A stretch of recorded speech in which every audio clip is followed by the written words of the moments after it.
శ్రీమతి తనికేళ్ల కళ్యాణి గారు రచించిన రంజని నవల వింటున్నాం మనం. ఇంతకుముందు వీడియోలో కామాక్షి కూతురు పద్మ మెచ్యూర్ అవడము, చుట్టాలందరూ రావడం, బావగారు తోడికోడలు రావడం, వాళ్ళు ఈమెను తిప్పడం, ఈమె మళ్ళీ వాళ్ళకి సరైన సమాధానం చెప్పడం, ఇవన్నీ విన్నాం మనం. అట్లాగే అదే సమయంలో రాధాకృష్ణమూర్తి ఎక్కడున్నాడో ఎవరికీ తెలియదు. పైగా వసంత్ అనే ఆవిడని వెంబడి పెట్టుకుని తిరుపతి వెళ్ళాడు అని కూడా తెలిసింది. ఇప్పుడు రాధాకృష్ణమూర్తి వచ్చాడు. వస్తూనే ఆయన తన అన్నగారింటికి వెళ్ళాడు. రాధాకృష్ణమూర్తి తిన్నగా వదినగారి దగ్గరికి వెళ్ళాడు. ఆవిడ మరిదిని పలకరించి మర్యాదలు చేసింది. పిల్లలు బాబాయ్ వచ్చాడని చుట్టుముట్టారు. తను తెచ్చిన స్వీట్స్ వాళ్ళకిచ్చి భోజనం చేసి ఆయన హాయిగా పడుకున్నాడు. బయటి వాళ్ళు వెళ్ళాక అన్నగారు లోపలికి వచ్చారు. అర్ధాంగిని తమ్ముడి విషయం అడిగాడు. ఆయన భోజనం చేసి పడుకున్నాడు అని వినగానే భార్యపై కేకలు వేశాడు. తండ్రి చనిపోయాక తల్లి కొడుకుల దగ్గర అటు ఇటు తిరుగుతోంది. మరదలు అన్న మాటలు, తమ్ముడి బాధ్యతారాహిత్యం ఆయనకు కష్టం కలిగిస్తున్నాయి. తండ్రి తర్వాత తండ్రంతటి వాడివి, బాధ్యతలకు దూరంగా ఉన్నావు అని మరదలు ఎంత సూటిగా చెప్పింది. సాయంత్రం పొలం వైపు వెళ్లకుండా తమ్ముడు నిద్రలేచే వరకు కూర్చున్నాడు. కాఫీ తాగుతున్న రాధాకృష్ణమూర్తిని తండ్రి రమ్మంటున్నాడు అని చిన్నవాడొచ్చి చెప్పాడు. అతను అన్నగారి దగ్గరికి వెళ్ళాడు. అన్నగారి ముఖ కవళికలు గంభీరంగా కనిపించాయి. ఎక్కడి నుంచి వస్తున్నావు అని గట్టిగా అడిగాడు. రాధాకృష్ణమూర్తి ఆశ్చర్యపోయాడు. ఏనాడు అడగని ప్రశ్న. నేను క్యాంప్కెళ్ళి వస్తున్నాను అని నెమ్మదిగా అన్నాడు. క్యాంపు? తిరుపతే కదా వెళ్ళింది, భార్యాబిడ్డలను తీసుకుని వెళ్ళావా? అన్నగారి మాటలకు అతను త్రుళ్ళిపడ్డాడు. అది నేను ఒక్కడే వెళ్ళాను అని ఎలాగో చెప్పాడు. కొంపతీసి తన ప్రయాణం సంగతి వాళ్ళకి తెలిసిందా అనుకున్నాడు మనసులో. ఛీ, అబద్ధాలు చెప్పడానికి సిగ్గులేదు. ఇంత వయసు వచ్చి విచ్చలవిడిగా ప్రవర్తిస్తావా? అడ్డమైన వాళ్లను తీసుకుని భగవంతుడి దగ్గరికి వెళతావా? నేనెవరు తీసుకెళ్లాను అని దబాయించపోయాడు రాధాకృష్ణమూర్తి. అన్నగారు అసహ్యంగా తమ్ముడి వైపు చూశాడు. నాకంతా తెలిసింది. వసంత అన్నగారు కనిపించి నీ నిర్వాకమంతా చెప్పి గోల పెట్టాడు. ఆయన చెల్లిని ఈ విషయంలో గట్టిగా మందలించేట. నా ఇష్టం, నా జీవితం అందిట. అయినా నీకేం పోయే కాలం? లక్షణమైన భార్యను, ముత్యాలాంటి పిల్లలను ఇంట్లో పెట్టుకుని వెధవ తిరుగుళ్ళు. ఎప్పటికీ నీకు బుద్ధి వస్తుంది అని ఊపిరి తీసుకోవడానికి 2 క్షణాలు ఆగాడు. నీ ప్రయాణం అంతా నీ భార్యకు తెలిసింది. ఆమె దగ్గర మేము తలెత్తుకోలేకపోయాం కదరా. అతను క్షణకాలం స్థానమైనాడు. వసంతతో తన ప్రయాణం కామాక్షికి తెలిసిందా? ఎలా? ఛీ, ఎదిగిన నీ కూతురికి ఏవైనా సంబంధాలు నీ వల్ల వస్తాయంటావా? అసలు దానికి పెళ్ళయ్యే రాతుందా? వెధవ తిరుగుళ్ళు మాని బుద్ధిగా ఉంటేనే ఇక్కడికి రా, లేదా మా గడప తొక్కొద్దు. అన్నగారు ఇంత తీవ్రంగా మాట్లాడడం అతను ఏనాడూ ఎరగడు. మరదలి మొహం చూడలేకపోయాను కదరా, మాలో తప్పపుట్టావు. అన్నగారు చివరగా అన్న మాటలు చెళ్ళును తగిలాయి. అతను నెమ్మదిగా వదిన దగ్గరికి వచ్చాడు. అన్నగారు భార్యకి చెప్పి పొలం వైపు వెళ్ళాడు. ఆవిడ సాయంత్రం వంట ప్రయత్నంలో ఉంది. రాధాకృష్ణమూర్తి నెమ్మదిగా అడిగాడు. వదిన, మీరు మన ఇంటికి వెళ్ళారా? బాగుందయ్యా. పద్మ మెచ్యూర్ అయిందంటే కామాక్షి కబురు పెడితే నేను వెళ్ళొద్దు మరి? పద్మ పెద్దదైందా? ఎప్పుడు? మీరందరూ వెళ్ళారా? ఒక్కొక్కటి కూడబలుక్కుంటూ అన్నాడు. బాగుంది సంబడం. నువ్వు ఇంకా అప్పటి నుంచి ఇంటికే వెళ్ళలేదా? ఇంకా ఊళ్ళు తిరుగుతూనే ఉన్నావా? ఆవిడ నిలదీసింది. అయోమయంగా ఏమీ మాట్లాడకుండా నిలబడిన అతగాడిని చూడగానే ఆవిడకు అంతా అర్థమైంది. ఆవిడ చనువుగా మందలింపుగా అంది. చూడయ్యా, నువ్వంటే ఉన్న అభిమానం కొద్దీ దెబ్బలాడుతున్నాను. ఎందుకయ్యా ఆ పిల్లని అలా ఏడిపిస్తావు? ఎన్నాళ్ళని తిరుగుళ్ళు? నీ భార్య గనక భరించింది. మాలాంటి వాళ్ళమైతే మేమైనా చేస్తాం, నిన్నైనా చంపుతాం. నువ్వు లేవని ఎంత ఆరాటపడింది, ఎన్ని చోట్లకు మనుషులను తిప్పింది. ఆ విజయవాడ దానితో వెళ్ళావని ఎవరో వార్త తెచ్చారు. పాపం, అంత నిగ్రహవంతురాలు ఎంత సిగ్గుపడిపోయిందో. ఆవిడ ఆ సంభాషణ పొడిగించింది. ఒక్క నువ్వు లేవన్న మాటే గాని ఫంక్షన్ ఎంత బాగా జరిగిందో. అన్ని విషయాలు బాగా చూసుకుంది. అందరూ నీ గురించి మాట్లాడుతుంటే ఎంత బాధపడిందో. ఆవిడ చెప్పాల్సిన విషయాలనే చెప్పేసింది. ఆవిడకి ఇన్నాళ్లు కామాక్షి మీద అసూయగా, అసహనంగా ఉండేది. తమలాగా కాకుండా ఆమె ప్రత్యేకంగా ప్రవర్తిస్తున్నది అన్నట్లు ఊహించుకుని ఎగతాళి చేసేది. మగవాళ్లు పూచి పడుతుంటేనే ఇంట్లో వంట వార్పు చూసి పిల్లల్ని సాకడం ఎంతో కష్టంగా తాము భావిస్తారు.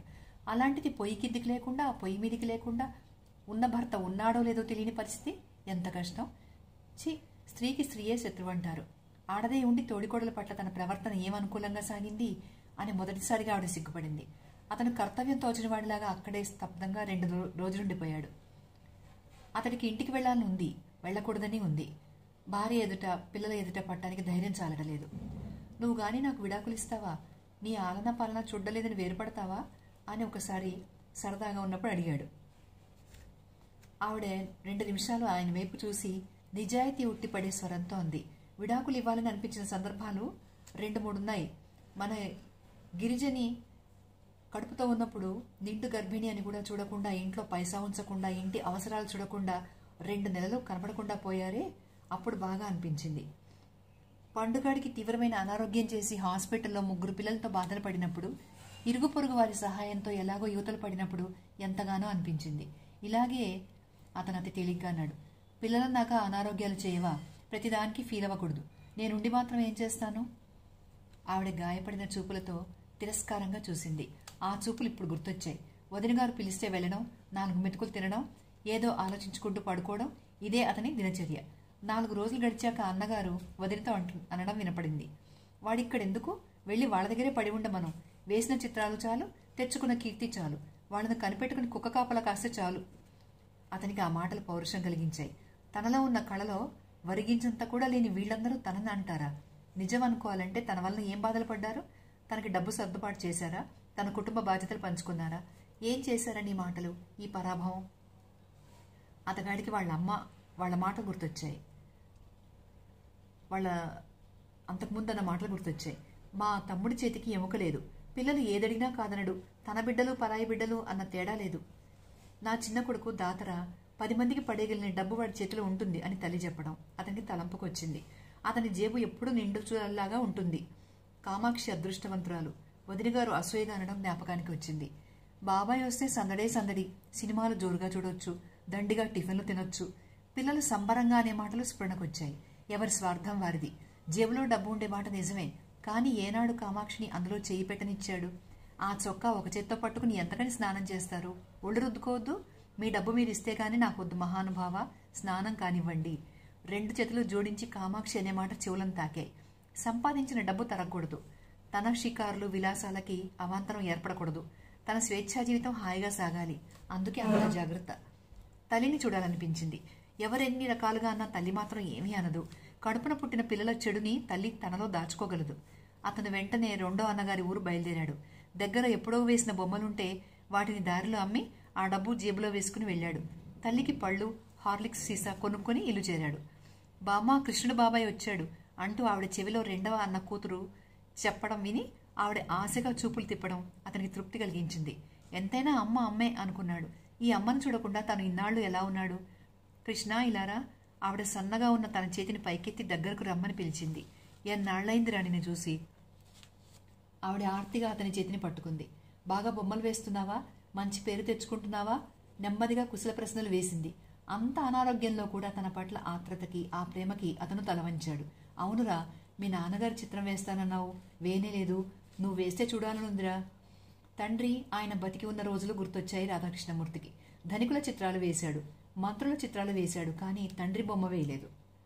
2వ అన్నగారు హేళనగా అన్నాడు.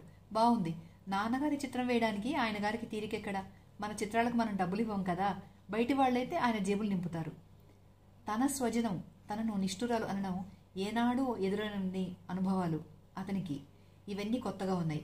ఒక్కొక్క అనుభవంతో చితికిపోతున్నాడు ఇప్పుడు. సున్నితమైన మనసు కలిగి ఉండడం తప్ప, కళను ఆరాధించడం తప్ప, ఇరుకైన బంధాలో ఇమడకూడదు అనుకున్నది నేరమా? ఇన్నాళ్లు స్వేచ్ఛగా బతికిన తన బతుకు వీళ్ళకు తెలీదా? అతని మనసు పరిపరి విధాలుగా ఆలోచనలు చేస్తోంది. ముడతలు పడిన దేహం, వాడిపోయిన మొహం, కళ్లలో పుత్రవాత్సల్యంతో తనని చూస్తున్న తల్లిమూర్తి అతనిలో ముద్రించుకుపోయింది. మర్నాడు కార్డుబోర్డు మీద తల్లి పెయింటింగ్ మొదలుపెట్టాడు. దీక్షగా అతను చేస్తున్న పని చూసేవారిని ఆశ్చర్యపరిచింది. కళాకారునిలోని ఏకాగ్రత, పట్టుదల, శ్రమ వారికి అవగతమైంది. 3 రోజుల తర్వాత అతను తల్లికి ఆ పెయింటింగ్ చూపించాడు. తల్లి ఆనందంతో, ఆశ్చర్యంతో కూర్చుండిపోయింది. కృష్ణ, నన్ను ఆ భగవంతుడు రేపో మాపో తీసుకుని పోవచ్చును, కానీ నువ్వు నన్ను నా కళ్ల ముందు నిలిపావు. నీ తల్లిని సజీవంగా సృష్టించుకున్నావు. నువ్వు అంతులేని కీర్తి ప్రతిష్టలు ఆర్జించాలి. ఆవిడ ఆనందంగా ఆశీర్వదించింది. ఎన్ని చిత్రాలు వేసినా కలగని అనుభూతి, కళాకారుడిగా ఎనలేని తృప్తి అతనికి ఆ చిత్రంలో కనిపించింది. మాతృదేవత అన్న ఆ చిత్రం తల్లికి కానుకగా ఇచ్చాడు. ఇంట్లోని వారందరూ ఆ కళామూర్తిని అభినందించకుండా ఉండలేకపోయారు. కొడుకు ఎక్కడ ప్రయాణం అవుతాడో అని ఆవిడ ముందుగానే నాతో 4 రోజులు గడపరా అని అడిగింది. కృష్ణ, అందరితో పాటు నీ భార్య దగ్గర కూడా నాకు గడపాలని ఉందిరా, నన్ను తీసుకెళ్తావా? ఆవిడ ఆశగా అడిగింది. అప్పుడు సమాధానం చెప్పడం అతనికి కష్టమే అయింది. అమ్మా, నేను ఢిల్లీ వెళుతున్నాను. అక్కడి వాళ్ళు నా చిత్రాల ఎగ్జిబిషన్ పెడతామంటున్నారు. వచ్చాక వీలు చూసుకుని తీసుకెళ్తాను అన్నాడు. అన్న కూతుళ్లను చూస్తుంటే అతనికి పద్మ, గిరిజ గుర్తొచ్చారు. వీళ్ల మెడల్లో గొలుసులు, చేతులకు బంగారు గాజులు, మంచి బట్టలు, చెవులకు అందమైన పొళ్ళ హ్యాంగింగ్స్. బరువుగా నిట్టూర్చాడు. ఆడపిల్లలకి అవసరమైన బంగారం ఎంత అందాన్ని ఇస్తుంది, ఎంత గౌరవం ఇస్తుంది. ఇంటికి వెళ్ళేటప్పుడు పిల్లలిద్దరికి గొలుసులు చేయించి పట్టుకెళ్ళాలి అనుకున్నాడు. కొడుకు బయలుదేరుతుంటే ఆవిడ నెమ్మదిగా చెప్పింది, కృష్ణ, ఇంట గెలిచి రచ్చగెలవమన్నారా? నిన్ను మొదట్లోనే కట్టడి చేసి ఉంటే బాగుండేది. ఇంటి ఇల్లాలి ఉసురు ఇంటికి శుభం కలిగించదు. అతను మౌనంగా ఆ మాటలు విన్నాడు. ఢిల్లీకి ట్రైన్లో వెళుతుంటే అతని ఆలోచనలు పరిపరి విధాలుగా సాగాయి. తన పెళ్లినాటి కామాక్షి గుర్తొచ్చింది. మామగారింట్లో బావగారికి ఉపనయనం అంటే తనని తప్పక రమ్మని ఆహ్వానం. తల్లిదండ్రులతో పాటు తను వెళ్ళాడు.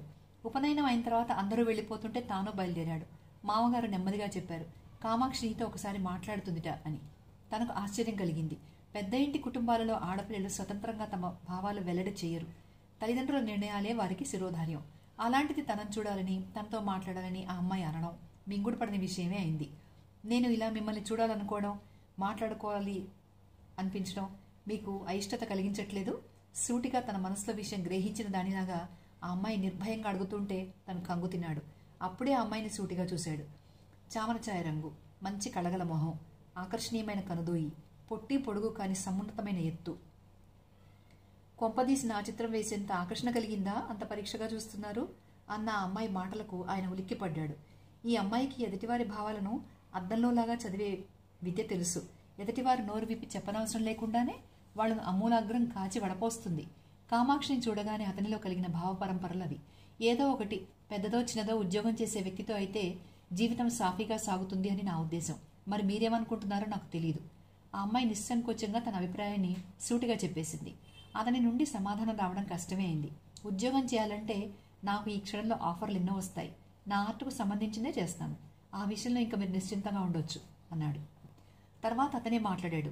కళాకారులను అర్థం చేసుకునే తల్లిదండ్రులు అర్ధాంగి ఉండడం అవసరం. వారికి జీవితంలో లిఫ్ట్ ఇచ్చేవారు తారసపడాలి. గొప్ప కీర్తి ప్రతిష్టలు సంపాదించాలని నా తపన. ఆ అమ్మాయి సన్నగా నవ్వింది. నా జీవితానికి సంబంధించిన భరోసా మీరు కలిగించండి. మీ అభిరుచులను నేను అర్థం చేసుకుని ప్రోత్సహిస్తాను. కళల పట్ల ఆ అమ్మాయి అభిప్రాయాలని తెలుసుకోదలిచాడు. నాకు కళాకారులంటే అగౌరవం లేదు, కానీ కళల కన్నా జీవితం గొప్పది. జీవితంలో నుంచే కళలు ఉద్భవించాయి.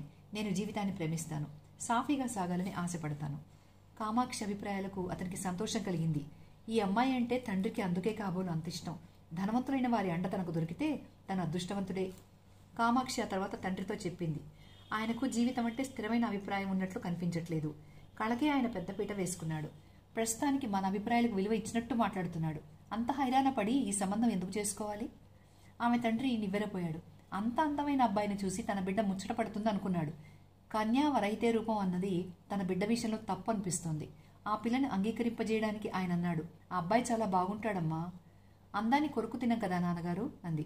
అది కాదమ్మా, మన ఎదురుగా 4 వస్తువులుంటే మనం మొదట అందమైనది, మనల్ని ఆకర్షించింది తీసుకుంటాం కదా అన్నాడు.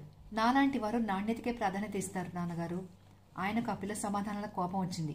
ఏది నాణ్యత? వంశం, పరువు, ప్రతిష్ట, రూపం ఇవన్నీ నీకు దిగదుడుపు విషయాలా? ఒక సంబంధం చేసుకోవాలంటే ఇటు 7 తరాలు అటు 7 తరాలు చూడాలి. నీకు సరైన వరుణ్ణి తేవాలని నేను అనుకోనా? ఒక మంచి చిత్రకారుడు నాకు అల్లుడవుతున్నాడు అంటే ఎంత గొప్ప. ఇంకా ఆయనకి ఏం చెప్పినా వృధా అనుకుంది అమ్మాయి. ఉమ్మడి కుటుంబాలంటే తండ్రికి ప్రాణం. ఆయనకు నచ్చేవి ఈ సంబంధం విషయంలో అనేకం. సామాన్యమైన అందం గల తన బిడ్డకి రూపవంతుడైన భర్తని తాను బహుమతిగా ఇస్తున్నాడు. తన కూతురు భాగ్యశాలి అయితే సిరి సంపదలు ఆమె నట్టింట్లో విడిది చేస్తాయి. అయినా వివాహాలంటే లాటరీ వంటివి. ఏవో కొన్ని చూస్తాం అంతే. బుద్ధిమంతులు అనుకుని చేపట్టాక వాళ్ళు బుద్ధిహీనులు అవ్వచ్చు, దరిద్రుడు ధనవంతుడు అవ్వచ్చు, తర్వాత కాలంలో ధనవంతుడు బికారి కావచ్చు. ఆ విషయాలే ఆమెకు ఆయన బోధపరిచాడు. ఆవిడ నవ్వింది. మీరు అన్నదాంట్లో ఒకటి నిజం నాన్నగారు. విధి మన జీవితాల్ని ఎప్పుడో నిర్ణయిస్తుంది. అవి ఆ ప్రకారం సాగుతాయి. మీ ఇష్టం. రాధాకృష్ణమూర్తి ఆ పూట అక్కడ ఉండిపోయినా ఆ అమ్మాయి తిరిగి కనిపించలేదు. ఆ అమ్మాయి అభిజాత్యానికి, హుందాతనానికి అతను ముగ్ధుడైనాడు. మిగిలిన వారి పరిచర్యలు అందుకుని ఇంటి దారి పట్టాడు. ఆమెతో జీవితం గడిపిన తర్వాత మరీ తెలిసింది. అనవసరంగా ఎవరిని నొప్పించదు, ఎవరి విషయాలు కల్పించుకోదు. తను అనుకున్న విషయం నిర్మోహమాటంగా చెబుతుంది. ఒకసారి పెళ్లైన కొత్తలో ఆవిడతో అన్నాడు, నీకు చిత్రలేఖన నేర్పన? నీ చేతి వేళ్లు చాలా సున్నితంగా పొడవుగా ఉన్నాయి, నీకు బాగా వస్తుంది అన్నాడు. ఆవిడ పక్కున నవ్వింది. వద్దు, ఆ రంగంపై నాకు కుతూహలం లేదు. అదీగాక దానివల్ల మీకు చాలా నష్టం అంది. నష్టం ఏమిటి? నష్టం కాదా, మీకు ఇంట్లోనే పోటీ ఏర్పడుతుంది. నేను ఏ పని చేసినా ప్రాణం పెట్టి చేస్తాను కనుక గట్టి పోటీ తప్పదు. మరీ మంచిది. గురువును మించిన శిష్యురాలివి అని ఆనందిస్తాను. హాయిగా విశ్రాంతి తీసుకుంటాను. ఆయన మనసులోని విషయాలు చెప్తున్నాడు. ఆవిడ ఆయన మొహంలోకి పరీక్షగా చూసింది. చూడండి, ఏ భార్య అయినా తన భర్త తెచ్చే సంపాదనతో జీవితం గడపాలనుకుంటుంది. తాను సంపాదించుకోగలిగిన ఒక ఇంటి గృహిణిగా ఒకరి బాధ్యతలో ఒదిగి ఉండాలనుకుంటుంది. ఆయన నవ్వుతున్నాడు. అబ్జెక్షన్ మేడం, అలా అనుకుంటే ఈ దేశానికి ఒక రుద్రమదేవి, ఒక ఝాన్సీ రాణి, ఒక ఇందిరాగాంధీ లభ్యమయ్యేవారు కారు. స్వంత సంపాదనలోని తృప్తి, ఆత్మవిశ్వాసం నీకెలా తెలుస్తాయి అన్నాడు. Objection over ruled. ఆమె నవ్వుతుంటే సన్నజాజులు ఒక్కసారిగా విరిసినంత ఆనందంగా అనిపించింది. ఆయన ఉలిక్కిపడ్డాడు. గతం నుంచి బయటకొచ్చాడు. గుండె చప్పుడు పెరిగింది. ఒక్కసారి ఇంటికి వెళ్ళొద్దామా అనుకున్నాడు. కానీ ఆవిడ కళ్ళలో తన పట్ల అసహ్యాన్ని చూడడానికి ధైర్యం చాలటలేదు. కొన్ని పనులు అనాలోచితంగానే జరిగిపోతాయి, కానీ వాటి ప్రభావం అత్యధికంగానే ఉంటుంది. 4 గోడల మధ్య ఎవరెవరితోనో గడపడం వేరు, నలుగురికి తెలిసే చోట్లకు విహారాలు వెళ్లడం వేరు. ఇప్పుడు అనిపిస్తుంది, మగవాడిని అనైనా చూడకుండా అన్నదమ్ములే హేళన చేశారు. వాళ్ల మాటలు గుర్తొచ్చి మరింత బాధ కలిగింది. ఢిల్లీలో స్టేషన్కి తెలిసిన ఫ్రెండ్ వచ్చాడు. ఆయనతో కలిసి వెళ్లి హోటల్లో దిగాడు. ఆయన తన ఇంటికి రమ్మని బలవంతం చేసినా వెళ్లలేదు. నాకు స్వేచ్ఛగా ఉండడం ఇష్టం. నా వలన ఇతరుల వల్ల నేను ఎందుకు ఇబ్బంది పడాలి అన్నాడు. ఫ్రెండ్ నవ్వాడు. మీరు భలే విచిత్రంగా మాట్లాడతారు. మీ రాక వలన ఆనందమే తప్ప ఇబ్బందే ఉంది. రాధాకృష్ణమూర్తి నవ్వాడు. ఎందుకు ఇబ్బంది ఉండదు? నాకు రాత్రిళ్ళు చిత్రం వేయాలనిపించవచ్చు. మీకు నిద్రాభంగం కాదా? రాత్రి మేలుకున్న నేను ఉదయం లేవలేకపోవచ్చు. అది ఇబ్బందే. అందుకే కళాకారులకు స్వేచ్ఛ కావాలి. అతను ఆ మాటలతో ఏకీభవించాడు. సాయంత్రం సంఘం తరఫున 4-5 ఆయనను పరిచయం చేసుకోవడానికి వచ్చారు. వారు రకరకాల విషయాలపై మాట్లాడుకున్నారు. చిత్రకళా రంగంలో మంచి చిత్రకారులుగా మీరు ఖ్యాతి గడించారు. పత్రికలకు మీరు చిత్రాలను పంపడానికి ఇష్టపడరు. ఎందుకు? వారపత్రికలు, మాసపత్రికలు ప్రజలకు చేరువగా ఉన్నాయి. ఆబాలగోపాలం వాటి ఎందు ఆకర్షితులవుతున్నారు. రాధాకృష్ణమూర్తి చిన్నగా నవ్వి అన్నాడు. నేను చెప్పే విషయాలు మీకు కష్టం కలిగించవచ్చు. అవి నా భావనలు కనుక చెప్పక తప్పదు. పత్రికలు కళాకారులకి వాళ్లకు తోచింది పంపి చేదులుపుకుంటారు. ఎంత ప్రాణశక్తి పెడితే ఒక చిత్రం వేయగలం? ఎంత నైపుణ్యం ఉండాలి? ఇవన్నీ దృష్టిలో పెట్టుకోరు. పెట్టుకున్న అధికంగా ఇవ్వడానికి వాళ్ళకి ఉన్న ఇబ్బందులు వాళ్ళవి. నేను నా చిత్రాలను నా ఇష్టం వచ్చినంత రేటుకు అమ్ముతాను. ఇక్కడ మరొకరి ప్రమేయం, అధికారం లేదు. నాదే స్వీయ నిర్ణయం. దానివల్ల నేను నష్టపోయే ప్రసక్తి లేదు. అందరూ మీరు అడిగినంత డబ్బిచ్చి చిత్రాలు కొనుక్కుంటారా? కొనుక్కోరు. అయినా నేను అందరికీ ఒకే రకం బొమ్మలు వేసి ఇవ్వట్లేదు కదా అంటే అన్నారు వాళ్ళు. వివరంగా చెప్పండి అన్నారు. అంటే ఏముంది, ఎక్కువ కాలం ఉండాలనుకున్న వాళ్ళకి ఆయిల్ పెయింటింగ్స్ వేసిస్తాను. హార్డ్ బోర్డ్ పెయింటింగ్స్ మరికొందరికి వేసిస్తాను. వీటికి డబ్బు బాగానే వస్తుంది. సామాన్య కుటుంబీకులకు ఇండియన్ ఇంకుతోనో కలర్స్తోనో దేవుళ్లను వేసిస్తాను. పూజా మందిరాల్లో పెట్టుకుంటారు. మోడర్న్ ఆర్ట్ అయితే ఖరీదు వేలల్లో ఉంటుంది. కానీ వాటిని నేను ఎప్పుడో గానీ వేయను. ఏదో తప్పనిసరి ఎవరితోనైనా ఆ విషయంలో పోటీ పడినప్పుడు వేస్తాను. ఈ రోజుల్లో చాలా మంది చిత్రాలను వేస్తూ కీర్తి పొందుతున్నారు. మీ రంగంలో కూడా పోటీ ఏర్పడినందుకు ఏమంటారు అని ఒక యువకుడు ఆసక్తిగా అడిగాడు. ఎలాంటిదైనా, ఓ కథ రాసినా, గేయం రాసినా, వ్యాసం రాసినా అందరూ తాము కవులం, రచయితలం అనుకుంటున్నారు. పద్యరచనలు సాగించిన వారున్నారు, నవలలు రాసిన వారున్నారు. అందరూ మహాకవులు, రచయితలు అవుతున్నారని మనం అంగీకరిస్తామా? అలాగా అంగీకరిస్తే జీవితమంతా ధారపోసి తపస్సుగా రచనను లిఖించిన ఆదికవి, కవిబ్రహ్మ, శ్రీనాథ మహాకవులను ఏమనాలి? ఉల్లిపువ్వుకు మల్లెపువ్వుకు తేడా ఉందని నా అభిప్రాయం. క్రియేటివిటీ, న్యాచురాలిటీ ఉన్న చిత్రాలు ఈ కాలంలో నిలబడతాయి.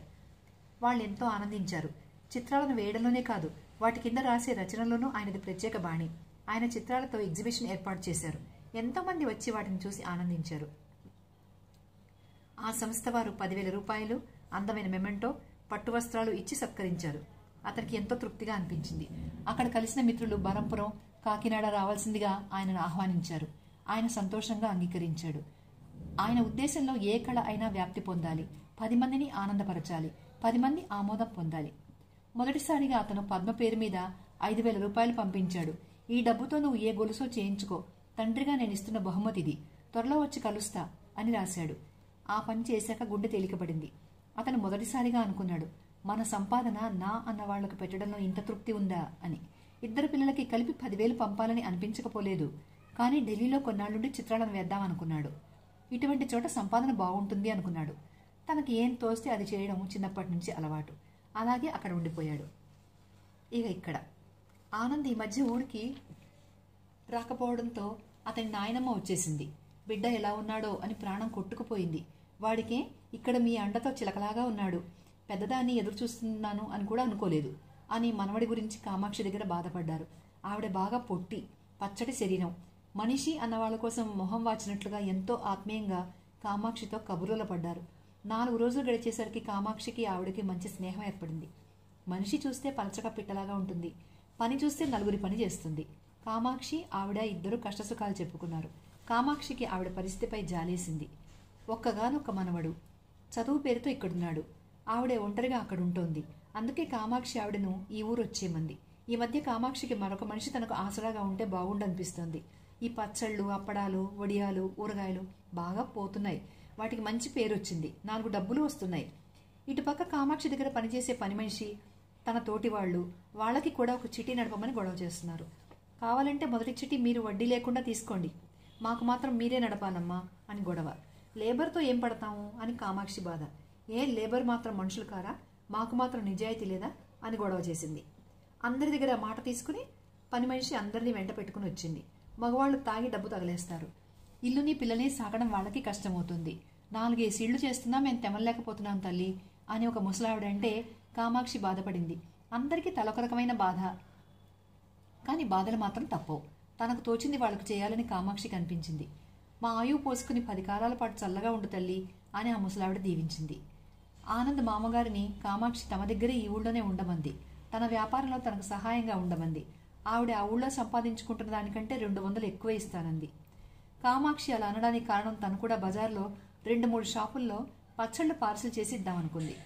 ఆమెకి ఎప్పటి నుంచో పరిచయమైన షావుకారులు వాళ్ళు.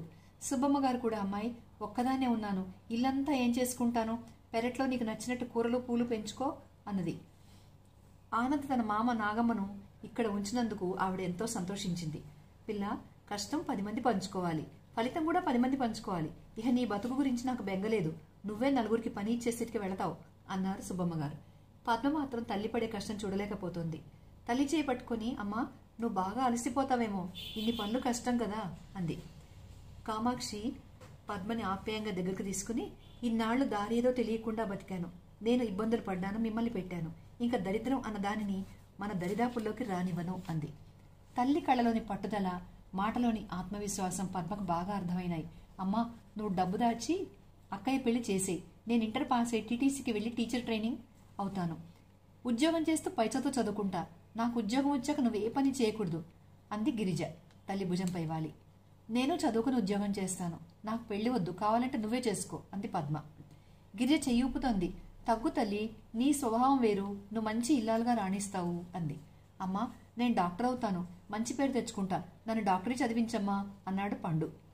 గిరిజ తన వైపు వేలు పెట్టి చూపిస్తూ అంది, మిస్టర్ పండు గారు, మీ చదువు బాధ్యత నాది, మీరు డాక్టర్ కావాలన్నా యాక్టర్ కావాలన్నా నన్ను మంచి చేసుకోవాలి, అండర్స్టాండ్ అంది. పండు గిరిజను వెక్కిరిస్తున్నాడు. అంత బిల్డప్ వదిలే, అమ్మ అంటుంటుందే మోకాళ్ళుండగా కాళ్ళు పుచ్చుకుని ఎవరూ నడవరు అని, అలా అమ్మ ఉండగా నీకెందుకే అన్నాడు. గిరిజ చప్పట్లు కొట్టింది. హియర్ హియర్, బాబుగారికి మాట్లాడడం కూడా రాదు, కాళ్ళు ఉండగా మోకాళ్ళు పుచ్చుకుని నడవరు నాయన, కాస్త నా దగ్గర శిష్యరికం చెయ్యి, 4 మాటలైనా నేర్పుతాను. వాళ్ల మాటలకు కామాక్షి నవ్వింది. ఇంట్లో సరదా వాతావరణం. ఆమెకు పిల్లల్ని అలా చూస్తే చాలా తృప్తిగా అనిపించింది. ఆర్థిక ఇబ్బందులు మనుషుల్ని ఎంతగా కుంగదీస్తాయి. ఇన్నాళ్లు నవ్వు అన్నది మర్చిపోయినట్లు బ్రతికారు. అడుగడుగునా బెంగే, భవిష్యత్తు అగమ్యగోచరంగా కనిపించేది. ఎన్ని అప్పులు, ఎందరిని బతిమిలాడడం, రోజంతా ఎంత భయం. ఎవరన్నారు డబ్బుకి ప్రాధాన్యత లేదని? డబ్బు అవసరం ఎంతో జీవితం అడుగడుగునా తనకు నేర్పింది. కేజీ పంచదారకు కటకట, 10 కేజీల బియ్యం దొరక్క ఎక్కే గుమ్మం దిగే గుమ్మం. ఏ ఐశ్వర్యాలు మనిషి సంపాదించుకోకపోయినా తినడానికి కడుపు నిండా తిండి, బట్ట, గూడు మాత్రం సంపాదించుకోవాలి. పండు ఆర్ట్వేప్ ప్రతిభ చూపించడం చూసి కామాక్షి ఒకరోజు అతనిని ఒంటరిగా పిలిచి కూర్చోపెట్టుకుంది. పండుకు తల్లంటే ప్రాణం, అమ్మ నవ్వితే ఎంత బాగుంటుందో అనుకుంటాడు. పండు, నీకు మన ఇంట్లో ఎవరంటే ఎక్కువ ఇష్టం? కామాక్షి అడిగింది. జవాబు చెప్పరా పండు అంది. పండు తల్లి ఒళ్ళో పడుకుని, నువ్వంటే చాలా ఇష్టం అమ్మా అన్నాడు. నిజంగా అంది. నిజమమ్మా అన్నాడు. ఎందుకని అంది కామాక్షి. పండు వెంటనే చెప్పేశాడు. నువ్వెప్పుడు మాతోనే ఉంటావు, నాకు అన్నం పెడతావు, నన్ను చదివిస్తావు, నాకు కావాల్సిన డబ్బులు ఇస్తావు, అందుకని నువ్వంటే ఇష్టం. కామాక్షి అడగలేనట్టుగా అడిగింది. పాపం నాన్నగారు నీకు స్వీట్స్ తెస్తారు, పెసరట్టు తినిపిస్తారు, సినిమాలు చూపిస్తారు, మరి ఆయనంటే? పండు మాట్లాడలేదు. వాడికి చాలా రోజుల నుంచి తండ్రిని చూడాలని ఉంది. తల్లిని అడిగితే బాధపడుతుంది. నాన్నేమో ఇంటి వద్ద ఎప్పుడో కానీ ఉండరు. వాడికి కళ్ళమట నీళ్లు తిరిగాయి. నాన్నగారు చక్కగా అందంగా బొమ్మలు వేస్తారు, ఆయనకు బోలెడు డబ్బు వస్తుంది, నాకంటే ఆయనే గొప్ప కదరా, నేను బొమ్మలేలేను, అమ్మలేను, డబ్బులు తేలేను అని కామాక్షి అంది. పండు రోషంగా తలపైకెత్తాడు. బొమ్మలేస్తే గొప్పేంటి, అమ్మ దగ్గర మా దగ్గర ఉండొద్దు అన్నాడు. కామాక్షి చిరునవ్వుతో పండు జుట్టు నిమురుతోంది. పండు, నువ్వు చెప్పింది నిజంరా, నీకు అర్థమైంది కదా. బొమ్మలేయచ్చు, పాటలు బాగా పాడి పేరు తెచ్చుకోవచ్చు, కానీ మనవాళ్ళు అన్న వాళ్ళని వదలకూడదు, మన పనులు మానకూడదు, అవునా? అప్పుడు పండు తల్లి దగ్గరికి వచ్చి ఆవిడ చీర కుర్చీలలో మొహం దాచుకున్నాడు. అమ్మా, నేను డాక్టర్ అయినా బొమ్మలు వేసినా నిన్ను అక్కలను వదలనే వదలను, మీ దగ్గరే ఉంటాను. కామాక్షికి ఆ చిన్న పిల్లవాడి మాటలు భరోసా ఇచ్చాయి. భగవంతుడా, మా పండు వాడి బాధ్యతలను వాడు తెలుసుకునేలాగా తీర్చిదిద్దు అని మనసులోనే కనపడిన దైవానికి నమస్కరించింది. పండుని దగ్గరికి తీసుకుని ముద్దు పెట్టుకుంది. భీమవరంలో సాంస్కృతిక సంస్థలు ఎక్కువ ఉన్నాయి. ఎప్పుడూ ఏదో ఒక ఉత్సవం జరుగుతూనే ఉంటుంది. కవి సమ్మేళనాలు, సంగీత కచేరీలు, హరికథా కాలక్షేపాలు అధికమే. ఆ రోజు తనకు పేపర్లో కనిపించిన విషయం చూసి కామాక్షి సాలోచనగా ఉండిపోయింది. నేను పని మీద బయటకు వెళుతున్నాను, వచ్చేటప్పటికి ఆలస్యం అవుతుంది, మీరు ముగ్గురు చదువుకుని భోజనాలు చేసేయండి అని ఆ సాయంత్రం పిల్లలతో అంది. వాళ్ళు అలాగే అంటూ తలూపారు. తమని తీసుకెళ్లే విషయం అయితే తల్లి తమని వదిలి వెళ్ళదు అని వారి నమ్మకం. మర్నాడు ఉదయం పిల్లలు లేచాక, ఈరోజు మన ఇంటికి ఒక అంకుల్ వస్తున్నారు, మన ఇంట్లో మనతో సరదాగా గడుపుతారు, మరి మీరు త్వరగా తెమలాలి. పిల్లలు ముగ్గురు హుషారుగా రెడీ అయ్యారు. 8 గంటల సమయంలో వచ్చిన ఆ వ్యక్తిని ఆవిడ సాదరంగా ఆహ్వానించింది.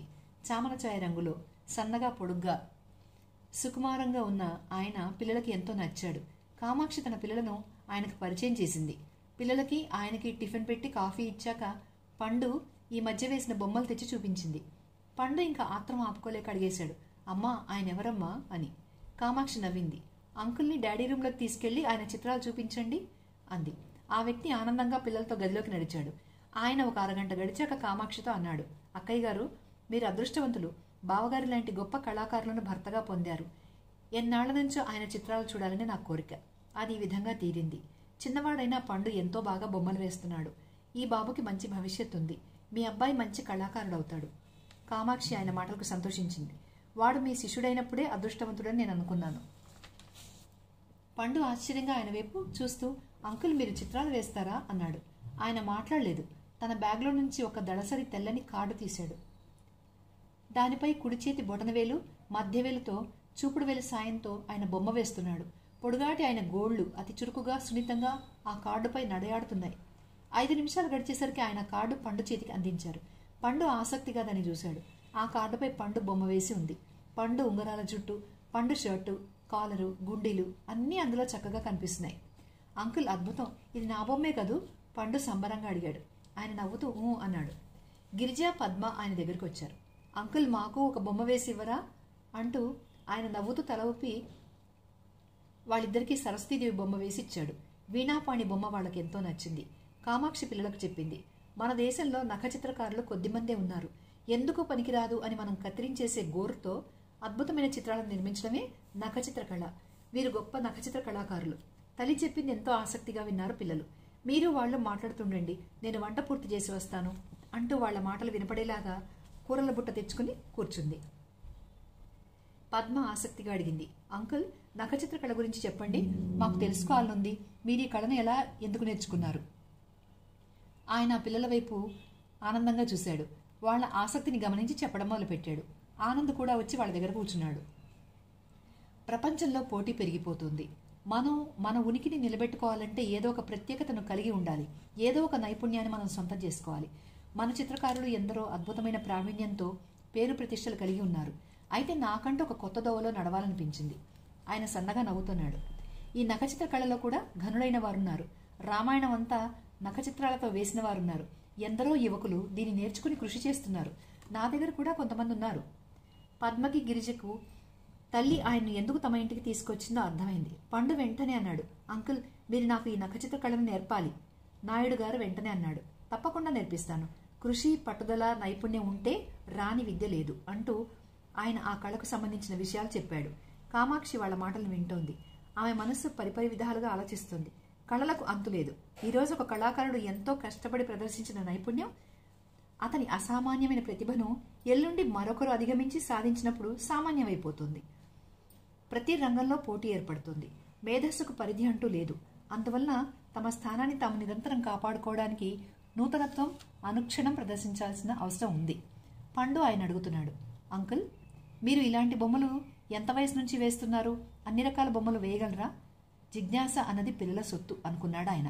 ఈ తెలుసుకోవాలన్న తపన లేకపోతే లోకంలో ఇంత ప్రగతి ఉండేది కాదు. ఆయన తను చిత్రించిన చిత్రాల గురించి అన్నీ చెప్పాడు. ఈ నఖచిత్ర కళకి పరికరాలు ఎక్కువ అవసరం లేదు. పెన్సిళ్లు, రబ్బర్లు, కార్లు, కలర్స్, మంచి పద్ధతిలో పెంచే గోళ్లు ఉంటే చాలు. పిల్లలు ఎంతో శ్రద్ధగా వింటున్నారు. ఆర్టిస్టు చూసేవారి మనసును కదిలించాలి. ఏ చిన్న దృశ్యం కానీ వ్యక్తి కానీ వారిని ఆకర్షించగలిగితే అద్భుతాలు సృష్టిస్తారు. ఆయన పండు చూస్తుండగానే 4-5 కార్లపై రకరకాల చిత్రాలను ఎలా వేసేది ప్రదర్శించాడు. పండు ఎంతో శ్రద్ధగా గమనించసాగాడు. కామాక్షికి ఎంతో సంతోషం అనిపించింది. పిల్లలకి ఇష్టమైన పని తాను చేయగలిగింది. అందరికీ భోజనాలు పెట్టింది. ఆయన తన ఆకువైపు చూపిస్తూ అన్నాడు, వంట చేయడం అనేది ఒక అద్భుతమైన కళ అని మీరిప్పుడు చూపించారు. టమాటా పప్పు, పులిహోర, ప్రసాదం నాకు చాలా నచ్చాయి. ఇంత తక్కువ టైంలో ఇన్ని రకాలు చేసి నాకు కడుపునిండా తినిపించారు. నేనెంతో తృప్తిగా భోంచేశాను అన్నాడు. ఆయన కాసేపు పడుకుని లేచేసరికి ఆవిడ కొత్త బట్టలు సిద్ధం చేసింది. ఆయనను తరచుగా వస్తుండమని కోరింది. పండు చేత ఆయనకు బట్టలు ఇప్పించింది. బట్టలు ఇచ్చి నమస్కారం చేశాక పండు ఆయనకి ఒక వైట్ కార్డ్ అందించాడు.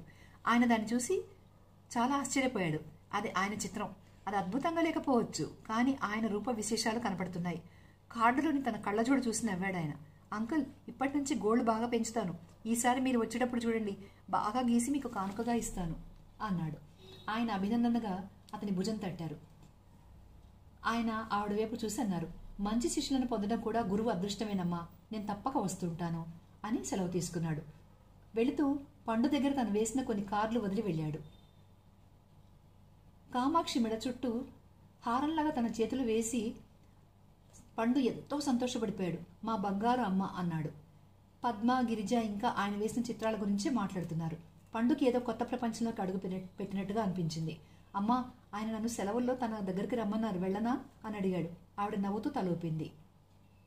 అన్నట్లుగానే అటువైపుగా ఏ ప్రయాణాలు చేయవలసి వచ్చినా నాయుడు గారు వీళ్ళింటికి వచ్చి 2 రోజులన్నా గడపకుండా వెళ్ళడలేదు. ఆ పిల్లవాడి శ్రద్ధ, ఆ తల్లి ఆదరణ, బిడ్డలపై ఆవిడ చూపే శ్రద్ధ ఆయననెంతో ఆకర్షించాయి. పండుతో పాటు గిరిజ కూడా చిత్రకళ వైపు దృష్టి మరల్చింది. బొమ్మలు సరిగా కుదరకపోతే గిరిజకు చిరాగ్గా ఉండేది. తను వెనకబడిపోతుంది. పండు ముందుకు సాగుతున్నాడు. పండు గిరిజను ఉడికిస్తూ అన్నాడు, నా శిష్యుడికంచేవే, ఏదో ముసల్దాని వేయ లోపల ఈ కళ నీకు వస్తుందిలే అని. ఆడపిల్ల ఏ చింతగింజలో తొక్కుడు బిళ్ళలో ఆడుకోక నాతో పోటీ ఏమిటి? అమ్మ, పద్మక్క మాట అలా ఉంచు. దీనికి త్వరగా పెళ్లి చేసి పంపే, ఇల్లు ప్రశాంతంగా ఉంటుంది అని అన్నాడు. ఇప్పుడు నా బాధ నువ్వేం పడుతున్నావురా అంతలా అలసిపోవడానికి అంది గిరిజ. అంటూ వాడి వీపు మీద 2 వేసింది. వాడు ఆమెకు అందకుండా పెరట్లోకి పరుగుదీశాడు. గిరిజ వెంబడించింది. పడకుర్చీలో పడుకున్న కామాక్షి వాళ్ళని చూస్తూ నవ్వుకుంటోంది. ఇక్కడితో మనం ఈ స్టోరీ ఇక్కడితో ఆపేద్దాం. ఈ వీడియో తర్వాత ఏమైందో నెక్స్ట్ వీడియోలో చూద్దాం. Thank you.